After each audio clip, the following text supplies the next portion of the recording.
Reel बनी मंदिर के गेट पर जीजा। अच्छा वीडियो बना के डालब नेट पर जीजा। ओके। बुलेट पर जीजा का? बुलेट पर जीजा बोला ले चले घुमावे बुलेट पर जीजा। जरूर हो। बुलेट पर जीजा बुलेट पर जीजा ले चले घुमावे बुलेट पर जीजा। बुझनी हम सब बुझतानी।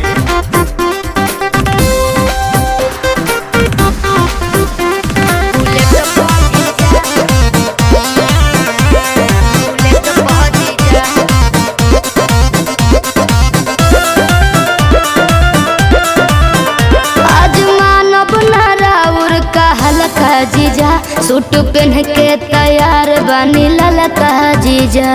अच्छा ठीक बा। ए जीजा जी सुना जौन कहबू खाए के साली उ घर ही